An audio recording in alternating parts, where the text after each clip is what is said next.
Nemo Radio is on the air. A, B, C. A, always, B, B, C, closing. Always be closing. Always be closing. Surely you can't be serious. I am serious. And don't call me Shirley. Put that coffee down. Coffee's for closers only. Come after me! I'm a man! I'm 40! Hey, it's John Nemo. Welcome back to another episode of Nemo Radio. Oh,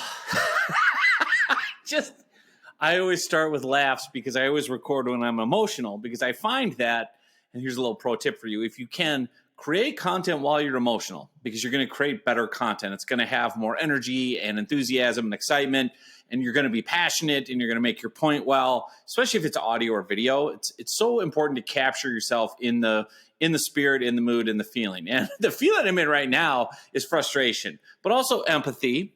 I just got off a call with a prospect where I failed in a sense on the call. I didn't close the deal, but I also had a huge breakthrough in that for the first time in a long time, I actually found a way to get to the real objection. And so if you do sales for a living, or if you talk to a lot of clients, a lot of prospects on Zoom or on the phone, one of the things I have had to learn over the years, and that I still struggle with, is getting to what the real issue is. When someone says they're not ready, what's the real issue? And so in this particular case, the win for me was getting there, because laying it all out and without telling the whole story, basically this person came in through content. They found me on YouTube, watched a bunch of videos, got into my funnel, filled out a thing for done for you services, said, hey, I want this level of done for you. It's a 10. I need leads right away. Got on the sales call, hit it off, did all the key things, right? Built great camaraderie, rapport, and really, understood for this person, one new client is 6 figures or more, right? So like the ROI to hire me for done for you, and then with what one sale would be for the client, just my 6-month done for you package, this person would like 3 to 5x their investment if they made one sale in 6 months. And that's with me doing their strategy personally. So the way that I do the done for you is I do it all personally now. So I write your profile, I do your strategy, I interview you, I write the messages, I create the content, and then my team of US based project managers does all the outreach and, all the day-to-day interaction and all the messaging and follow-up, and we book the calls. And anyway, on paper, this is a no-brainer, correct? Like, why wouldn't you spend, $1 to make $5? Like, unless you really think I stink at LinkedIn lead generation, if I'm reaching out to 50,000 leads for you in 6 months and one person there turns into a sale, you've 3 to 5x your investment with me. So that wasn't the issue. And what was really interesting was we got down to, of course, what we always get to, which is the pricing. And so we build through everything, and the person again and again is like, makes it clear, like, yeah, this I want done for you. I've been trying it on my own. It's not working. It's not a good use of my time. I need to focus on, higher revenue activities, et cetera. Yeah, of course, right? You're selling 6-figure packages. You should just focus your time on talking to the prospects, doing proposals, whatever it is you do. So to me, it seemed like a no-brainer. And one of the things I've picked up on, and that I tried to do on this call, was really imbuing confidence into another person. There's a great quote from a book I'm reading by Les Giblin, How to Have Confidence and Power in Dealing with People. And he talks about, I think he cites Winston Churchill or somebody famous said, I found the best way to, get a certain virtue out of a person is just to impute it to them. I found the best way to make someone confident is just to tell them they have what it takes, right? Or whatever. So this whole call, and I'm not being misleading or manipulative. Like, I looked at this person and I'm like, wow, yeah, hearing your story, looking under the hood at your career, like, you are a big deal. You have all these kind of check boxes in your favor for marketing and branding and lead generation that, oh, by the way, aren't being shared. Like, your LinkedIn profile is a mess. No one looking on paper would realize you're a big deal. You have what it takes. You should be doing 6-figure sales. Like, wow, I can't believe with your background, you're not blowing up, right? But I said, I can also see, because of people look at you on paper, so to speak, on LinkedIn, and they're like, well, you're just a schmo, whatever, this person isn't doing themselves justice. And so outside looking in, it's always easy for me to see someone's, personal brand and go, wow, like, do you realize what you have here? And so I did that on the whole call. And we get to the pricing and I lay out the whole thing of like, listen, one sale, 6 months, 50,000 leads. How can this not work? Like if we can't get that done, like you and I'll just quit our jobs and go work at a gas station. Like, come on, like this is no brainer stuff. And the person still wouldn't sign on. And they kept, the excuse they kept going to was, well, okay, price isn't the issue anymore. It's just, I got to figure out how to fund this. I got to figure out how I'm going to fund this. Do I want to get a business loan? Do I want to use a card? Do I want to pay out of my own pocket? And normally this is where I used to stop. And I would be like, okay, hey, I totally respect that. Why don't you take all the time you need and come back to me? And because the person was like, well, you know, I'm pretty confident I'm going to do this. I just want to figure out how I'm going to fund it. And I got to look at all the numbers and look at my, the reality is, and this is what's funny. I just thought of this. By the same token, the person was telling me how they're going to book a all expenses paid trip to London to go do this crazy cool event. And I mean, that's probably just as much as my done for you package. So they obviously funds aren't an issue. Again, we will spend money if we want something. That's the key thing is I didn't turn to the person and go, well, for that trip you're talking about to London that you're going to do all these events and, you know, go overseas and do all these cool things. Like, it doesn't sound like you're worried about funding for that, or you're not like going to check the numbers. Like you're going, like you're excited. There's motivation there. And what was interesting was with me, the person kept coming back to, I don't know how I'm going to fund it. And so it's awkward, right? That's the thing is I'm a nice person. At least I like to think I am. It's awkward to be quote unquote pushy on sales calls. Like I'm not that guy that's going to scream at people and be like, rah, what's the real reason? So, but I'm so like also frustrated and tired of not letting people off the hook. And I told this guy, I'm like 99.9% of the time, if someone doesn't say heck yes on this call and sign up with me, they never come back. Like that's just the reality. There's like 0.1% of people who actually go and do whatever it is they say they need to do first and then come back. Nobody else does. Because what happens is they cool off, they talk themselves out of it, they get distracted, they think they should try something else, and they don't come back, which is totally fine, right? But what I basically said with this person was, okay, well, let's actually play out this little charade. Because I don't think the real issue is you don't know how you're going to pay for it. Like you obviously can go on a trip to London on a whim, like you obviously have finances, right? So it's like, okay, well, take me through your process here. Like, assuming you're going to go off and figure out how to fund this, like, what are your options? Are you going to do a credit card? No, I would never put on a credit card. Okay. And then I said, are you going to try to you're going to go out and take out a business loan to pay for LinkedIn lead generation? Well, they probably wouldn't do that because I'd have to show revenue from your services first before I could get the loan, or I don't know. I'm like, yeah. And it would also take how many months to get a bank loan? I don't know. Like, that just seems weird. You'd pay interest. Is that a good thing? I wouldn't do that. I was like, so you'd fund it yourself? Yeah. I was like, so do you have the money to fund it yourself? Yes. Oh, okay. So why, like, what needs to go into the decision? And I was like, I finally broke. Like, I just was done being polite. And I said, can I just be rude for a second? They're like, okay. And I said, I think the real reason is you're scared. Because this person had told me on the call, like, they struggle with the fear of, getting through the first step and getting the lead in the door and different things. And they have been struggling in their business. They've been struggling to bring in new business. And that's why they're on my doorstep saying their urgency level is a 10 and they need leads yesterday and they need them fast. And so it was kind of this classic thing of like, okay, well, you're obviously scared. You don't trust yourself. You don't have there's something missing here. And I said, so I don't think you going away and thinking about it's going to change anything. I said, all that's going to do is you're just going to talk yourself out of it, which is fine. Like, I'm not here to like strong arm you, but I said, I didn't say it this rudely, but like, don't lead me on and make me wait around when I know you're not going to do it. And you're not going to do it. Just say that. Just be like, I'm too scared. I don't want to pull the trigger. Okay. Like, and I just said it. So I finally said like, and the person said like, yeah, I have cold feet. And so I pulled my socks off and I held them up and said, here, I got socks, like here's the bottom line.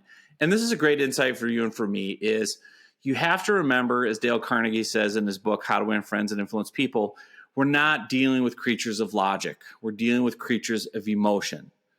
People are emotional creatures. So this person's not dealing with the logic of talking to me and going, oh, okay, I would get 6 months of all these services and all these deliverables from a guy, John Nemo, who would personally provide it and personally do all the work. And John Nemo's the guy featured in the New York Times, Inc. magazine, featured by LinkedIn. John Nemo's the guy who has a list of clients that have all done, 100,000, 600,000, like multiple sales in your exact niche. So I have all the social proof. You get me, the guru. I'm not handing you off. Like, I'm going to do it personally. I'm going to work with you for 6 straight months. You only need to make one sale out of 50,000 opportunities to 5x your investment with me. Again, not logic. None of that logic was married to this person. It was fear. And I just said, well, this is where now, as I'm processing it, I would probably go back and say, well, what's behind the fear? What's behind the fear of not wanting to do this?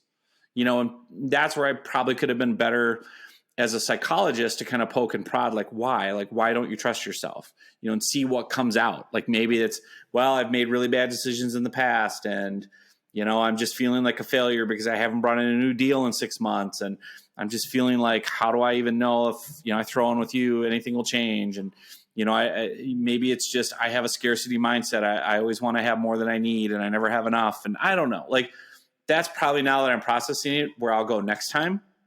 And this is a lesson for you and me. Like, also to quote Winston Churchill, the guy had a lot of good quotes. Success consists of going from failure to failure without losing enthusiasm. I have to fail time and again on these sales calls just to get to success. Like, this call was a failure because I didn't close it. I didn't get revenue in that sense, but it was a win. It was a success in that I finally got through and poked all the way through to the real objection. Now, the next time that comes up, if I'm able to more comfortably poke through all the other stuff to the real objection, and the real objection happens to be fear, maybe now that I've processed through this, I can do a better job poking into that and going, why are you afraid? What's the worst that's going to happen? Why don't you trust yourself?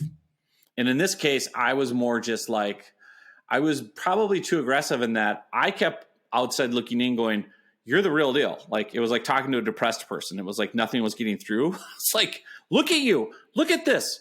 You're a big deal. Like, I'm on the outside looking in. I want to hire you for, consulting in this niche and all. And it was just really interesting because they didn't see it or didn't feel it. And that's where I could pivot and do that. And so just comes back as a great reminder, and by the way, I don't stink at sales. Like, I'm good at sales.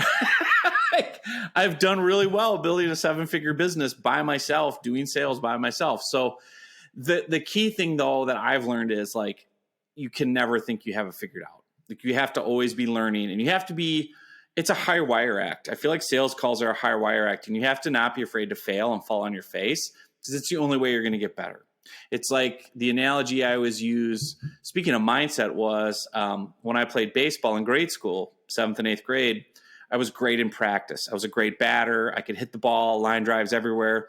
When the game came on, when the big lights came on, right, for 8th grade baseball, I was afraid. I was afraid to fail in front of my peers, in front of the parents, in front of the other kids. So I literally never swung the bat. I never swung the bat all of 7th grade and most of 8th grade. And what was interesting was I was great in practice, but I was afraid on the high wire, on the spotlight, to fail and fall on my face and be embarrassed. It was too much shame to even, have. And what's interesting, what broke that for me, what broke through that was there's a kid from my 7th grade team, baseball, who went to a different school for 8th grade. So we played them as opponents, and he knew me. He knew my head case issues. So when I came up to bat, he was pitching, and he yelled at the whole team. And so all the parents could hear, move in, move in. This guy is a bad word. This guy's a wimp. Like, he said a non-nice word for this guy's a wimp. He's a scaredy cat. Move in. He's not going to swing. And I still remember this, like, get like goosebumps from it. Everyone laughed. Kids on the benches laughed. Parents laughed. He had this big bully grin, like, ha, ha, ha, I know you, Nemo. You're such a wuss. I'm going to strike you out with 3 down the middle. And I remember in that moment having tears in my eyes at the plate, and this kid taunting me and everyone laughing. And that was what broke through finally. And I was like, you know what? No matter what, something in me deeper than fear and shame and fear of being embarrassed welled up. And I was like, I don't care what happens, you're going to swing the effing bat. Like, I had this conversation in my head while the kid is winding up to throw the pitch. And I'm like, no matter what happens, you're swinging. I don't care. I don't care. I don't care. Swing, swing, swing. And so with all my fear and all this going on, I swung the bat and I hit a double. Take that, you bully. But I hit a double down the line, and I ran, and it was like a movie, and I have tears, and everyone's cheering. And then I, of course, taunted the bully back because I wasn't going to let him get away with it. And I'm like, this is like slow pitch softball. We can hit this guy all day. And my team went crazy. And I got back up another at bat, same kid pitching. He doubled down. He said it again. Everyone laughed again. And I got mad again. And I hit another double even harder off him. And then his coach took him out of the game and he threw a hissy fit. It was awesome. But anyway, that's the whole point of fear. And maybe I should have told that story. Maybe I should tell the baseball story. But you know what it is? It takes what it takes. Like, I think too, with this prospect, like if I had strong armed him into the sale, it wouldn't have worked, right? Like he would have backed out, or to whatever degree, you can lead a horse to water, but you can't make him drink to a degree. And I think that's part of what sales is. And people want to know that you feel confident in them, that you see that they have something legitimate, that you think legitimately can help them. And if they still, after all of that and all the logic lines up, you're still dealing with those emotions they have underneath. Like, I have no idea what this person's childhood was. I have no idea what their business history is. I have no idea what their marriage is like, what their family is like. I have no idea why they have that fear, right? So maybe in the future I can poke into that more and be a psychologist. But I think for today, it's just a good reminder of like the core lesson for me, the core win out of this failure of a sales call was I got to the real objection. Thank goodness. It's not my pricing. Right? Price is only an issue in the absence of value. Everything lined up logically. I presented myself really well. I built great rapport. We had a good connection. It really came down to the prospect just doesn't trust themselves to make a good choice and is afraid. And it's like, at the end of the day, it's hard if you're not in that person's shoes to know what button to push to get them over that. So we'll see. What I ended up doing in this case was I said, hey, listen, like, I'm not going to like cajole and strong arm you, but I was wheeling and dealing on the call because I get emotional too. And I'm like, listen, I want to get you going. I want to get signed up. I'm excited. Let's do this. If you sign up right now, I'll do this and I'll do that. And I'll put skin in the game. We'll do a payment plan. And so I threw out all this great pricing and trying to make it even more of a no-brainer. And so I just said, listen, like, why don't you take today? And if you want to do it, here's my cell number. If you decide you're going to punch that fear in the face and you want to move forward with me, send me a little fireball emoji and we'll get started. If you don't, or I don't hear from you, no worries. And they're like, yeah, that's the real issue. I'm just scared to do it. So it's like, yeah, okay. Well, I don't know what else to say in this moment to get you to not be scared, but here's what I would suggest. So we'll see what happens, but hopefully you found that helpful. Appreciate you so much. And we'll see you soon on another episode.